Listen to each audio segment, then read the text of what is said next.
Welcome back to Bioinformatics Bytes. In today's episode, we'll be diving into something foundational in the world of next-generation sequencing, SAM and BAM files. If you have ever dealt with aligned sequencing data, chances are you have come across these formats. But what exactly are they? And how are you going to use them effectively in your workflows? So let's break them down. So before we talk about SAM and BAM files, let's see where they fit in next generation sequencing workflow. So as we know that, let's say we start with a sample. The sample could be a blood sample or a saliva. Now this sample goes to a sequencer in which sequencing happens. So you produce millions of short DNA fragments and these are saved as FASTQ files. The next step is alignment. Now this is where we match the reads to the reference genome, like solving a giant jigsaw puzzle. Basically, you are trying to map your sequence with the reference genome, a genome where the reads are already known. The result of this alignment is saved in BAM and SAM files. Now, SAM file is a human readable version, whereas BAM is a compressed binary version that's faster to work with. We'll talk about these two files in detail in our next slide. These files are then fed into the next step. For example, let's say for variant calling, where we identify mutations or SNPs or other genetic differences. So in short, SAM and BAM files are the bridge between raw sequencing and meaningful biological insights. So let's talk in detail about SAM file. SAM stands for Sequence Alignment Map, and it's basically a detailed text file that records where each sequencing read ends up on the reference genome. You can actually open a SAM file in a text editor and read it. It's fully human readable. Now there are two parts to the file, to the SAM file. The first one is header section, which starts with @ and gives information about the reference genome and the software used. And the second part is the alignment section, which lists each read and exactly how it is aligned. For example, what chromosome it's aligned to, the exact position, how well it is matched, and even the sequence and the quality of the reads. So think of SAM file as your alignment report card. Line by line, it tells you where each read went and how well it fit. In our next slide, let's fully break down a real SAM file entry to see what every part means, line by line. So let's walk through one complete read from the SAM file and see what each part means. Let's see the first column, that is R001. This is the Q name or the read name, as you can see here. Think of it like the unique ID or barcode for this read. The next number is 99, and this field is called as a FLAG field, very important. Now this single number packs multiple yes or no properties in one code. For example, this 99 tells me that this read is part of a pair. It is the first read in that pair. It is mapped to the forward strand. I know it is confusing, but we'll decode exactly how this flag works in the next slide. Then we have a ref in the R name field here. Okay, that tells us the read aligned to the reference sequence named ref. In real data, this might be like chromosome 1 or chromosome X or something similar. The next number is 7, and this is in position field or pos field. That means that the read starts at 7th base of this reference. The next number is 30, and that is in map Q field or mapping quality field. So this basically it goes from 0 to 60 and tells you how confident the aligner is.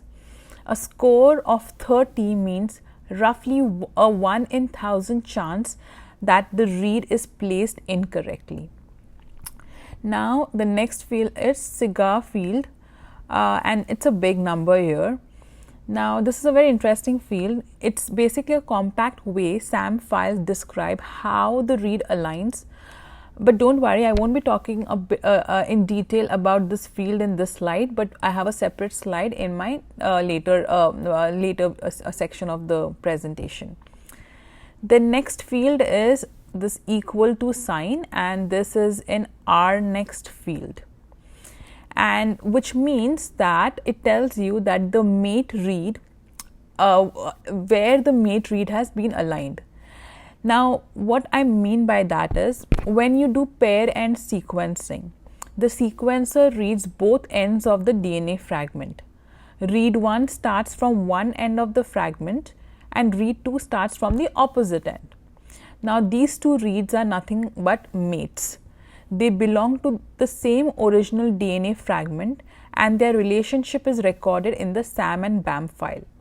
Now, if it shows this equal to sign here, it means that both reads in the pair map to the same chromosome or contig. Now, let's say if there's something else like chromosome 2, that would mean that the mate mapped to the different chromosome. Okay, the next field we will talk about is P next field, which gives you the position of the mate read that starts on the reference genome. Here it is 37. So the other read begins at the base 37 on that reference sequence. The next one is TLen, which is called as template length. This tells you the distance from the start of one read to the end of its mate. It's basically saying that if you took this DNA fragment and measured from where the read starts to where the read ends, or the pair read ends, it's basically 39 bases long. And the signs, if you see here, so TLen here, and if you see the signs, this is positive, this is negative. So positive TLen is the first in the pair, and the negative TLen is the second in the pair. Okay, the next one is the actual sequence, the DNA basis the sequencer reads. Finally, we have quals field, which basically is nothing but quality score, how quality score is stored. Normally, you will see a string of characters showing how confident the sequencer was for each base. Now, if you want details about this field, check out my video on FASTA versus FASTQ, where I have discussed in detail about quality scores. Okay, and sometimes after the qual or quality score field, you will see an optional field. You don't see it here, you don't see it in the second row, but you see it on the third row. So there are little key value tags that store extra details about the reads. For example, the exact number of mismatches, the alignment score, or even which software produced the read. These aren't always present, but when they are present, they give you extra context beyond the standard 11 fields that we spoke about. Okay, we will talk about optional fields a bit more, because I think it is important to know what optional field and or how to read those optional fields, right? And that's one full line of a SAM file. Once you get hang of these fields, the file starts looking less gibberish and more like a detailed alignment report to your sequencing data. So the flag field in a SAM file, which might look just like a number as we saw in our previous slide, but it's actually packed with hidden information. It uses something called as bitwise flag, where each bit in the number represents a specific property of the reads. Think of it like a set of switches. Each switch can be on or off. When you add up all the on switches, you get the flag number that you saw in the previous file. Now, here are some of the most important flag values. For example, let's take an example of a previous flag value that we saw was 99. 99 in binary is 11000011. Here it is. Now, this means that the read is paired. It is properly paired, mate on the reverse strand, and this is the first read in the pair. And if you add those numbers, it's going to be 99. So even though you just see a single number, the flag field is like a status report for that read, telling you whether it's paired, mapped, reversed, or part of the special alignment. Once you get used to it, you can glance at the flag field and instantly know a read's basic properties without checking the rest of the file. And don't worry if you don't memorize every single flag values. You don't have to know them all by heart. But it's good to know that they exist so that when you see a flag number, you'll have a clue about what it means. So now let's talk about one of the other most important field in the SAM file, the CIGAR string. The CIGAR stands for Concise Idiosyncratic Gapped Alignment Report. Yes, that's a mouthful. But the good news is it's very readable once you understand the pattern. The CIGAR string describes how each read aligns to the reference genome, base by base. It does this using a combination of numbers and letters. The numbers tell you how many bases are involved. The letter tells you what kind of operation it is. Here are some of the most common operations that you will see. For example, M for match, I for insertion, D for deletion, equal, X for not equal, etc. Now let's take an example that we saw in our previous slide, which was 8M, 2I, 4M, 1D, 3M. Now this tells us the following. I'm sure you might be able to guess it by now. 8M means 8 bases aligned. 2I means 2 bases were inserted in the read. 4M means 4 bases aligned again. 1D means 1 base was deleted from the read, which is present in the reference. 3M means 3 bases aligned. So basically, if you see such numbers, it's like a compact instruction manual for how this read fits or it doesn't fit onto the reference genome. Now this information is extremely valuable. It helps to visualize the alignment. It's critical for identifying insertion and deletions. So in summary, the CIGAR string is basically a blueprint for how your read lines up against the genome. Understanding it gives you powerful insight on what's happening at the sequence level. After the main alignment field in the SAM file, you'll often see a list of what is called as optional tags. Now don't be fooled by the word optional. These tags carry really important information that's critical for downstream analysis. They are in the format tag type value. Let's break that down. Tag is usually a 2-letter identifier like NM, MD, SA, RG. Type tells you the data format, whether I for integer, F for float, Z for string, A for character, whereas value is the actual number or string you care about. Now let's take some of the common tags, example of some common tags you'll come across. For example, let's say it's NMI1. Okay, let's see this one, which means that the read has one mismatch. Let's take another example. MDZ98 means that the first 98 bases matched and then there is a mismatch. So mismatch position. Now these are especially useful in variant detection and visualization tools. Now they are essential when you are doing or calling SNPs or indels, visualizing alignment in tools like IGV, filtering poor quality reads, understanding read pairing, split alignments or sequencing strands. Even though they are not required by the SAM format, most modern aligners add these by default, and your bioinformatic pipelines rely on them for accuracy. So always pay attention to these tags. Sometimes they do tell a real story behind your alignment. Okay, now that we understand SAM files, let's talk about their close cousin, the BAM files. BAM stands for Binary Alignment Map. It's basically the compressed binary version of a SAM file. Think of it like saving a text document as a zipped file. It has the exact same information but takes up far less space and can be processed much faster. The trade-off is that BAM files are not human readable. You can't just open one in a text editor.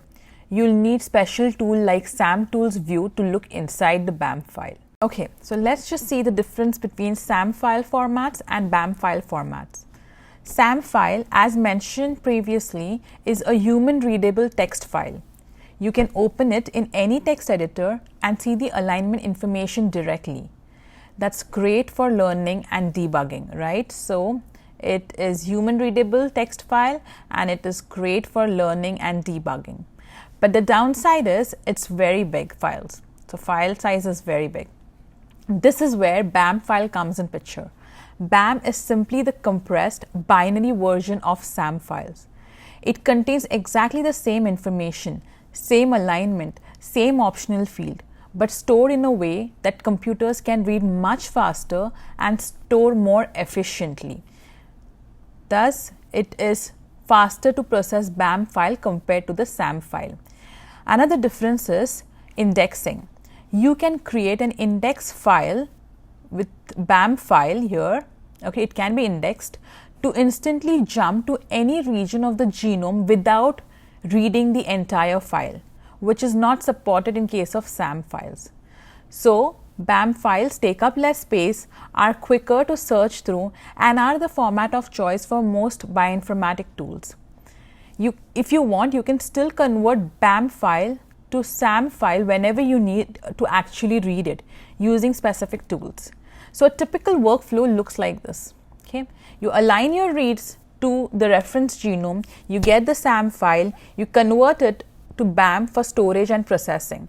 Sort and index the BAM so it's ready for downstream analysis using tools like IGV, GATK or samtool queries. We'll talk about IGV in brief in our next slide. But in short, SAM is great for learning and debugging, but in real-world NGS work, BAM is what you actually keep and use. Once your BAM file is sorted and indexed, you can view it in a genome browser. One of my favorite is IGV.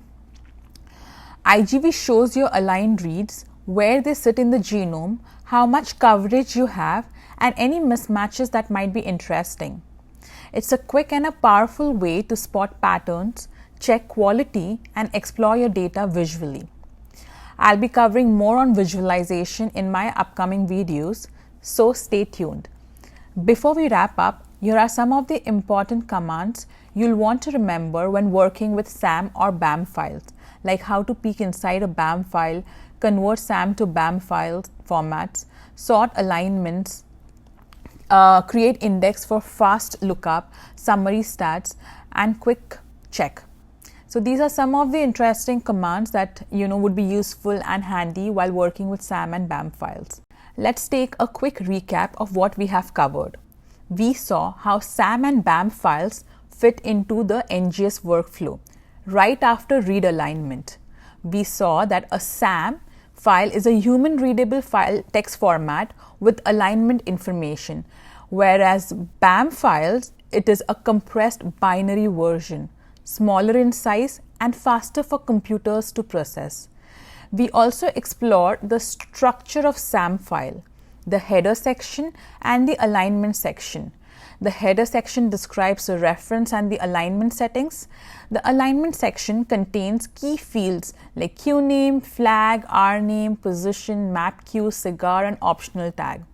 We also looked at the FLAG field for describing read properties, the CIGAR string for representing how read aligned to the reference, and then optional tags that add extra context to each read. Finally, we spoke about the visualization tools like IGV and important samtool commands to work with these files effectively. In short, understanding SAM and BAM files isn't about knowing the formats. It's about using them to confidently manage, check, and interpret your sequencing data.